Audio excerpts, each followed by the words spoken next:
ဒီနေ့စာအုပ်လေးတစ်အုပ်အကြောင်းကိုပေါ့နော်မိတ်ဆက်ပြီးစီလို့စာအုပ်ကဒီစာအုပ်တွေအကြောင်းဆိုရင်တကယ်ချင်းနေနဲ့ပြောနေတယ်အခုကဗာလဲဆိုတော့စာအုပ်ကိုဒီစာအုပ်က review ပေးရလဲ review ပေးရလို့လည်းပြောလို့ရတယ်လို့ပြောချင်တာပြောမှာပေါ့နော်။အဲကြောင့်မို့ဒီမှာတစ်ခုတတိပေးချင်တာက spoil လို့ဖြစ်ရင်လည်းဖြစ်သွားနိုင်တယ်။အဲကြောင့်မို့စာအုပ်မဖတ်ရသေးတဲ့လူတွေကspoil လို့ဖြစ်သွားမှာဆိုရင်တော့မကြည့်နဲ့ပေါ့နော်။ဒါပေမဲ့ဒီ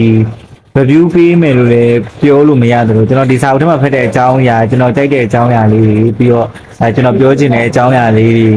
ချုပ်ပြီးတော့ပေါ့နော်ပြောမှာဘယ်စာအုပ်လေးလဲဆိုတော့ဒီဆရာပြုတ်ကိုရဲ့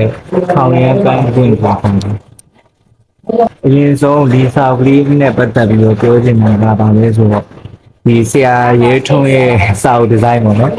ကျွန်တော်စာအုပ်ဝယ်ပြီဆိုရင်ဒီစာအုပ်မျက်နှာဖုံးဒီဇိုင်းကိုစိတ်ဝင်စားတယ်စာအုပ်ထဲအကြောင်းအရာနဲ့အပြင်ကမျက်နှာဖုံးတွေကလည်းကမ်စတီမီနေမှလည်းအဆင်ပြေပါလေကျွန်တော်ဒီမျက်နှာဖုံးကို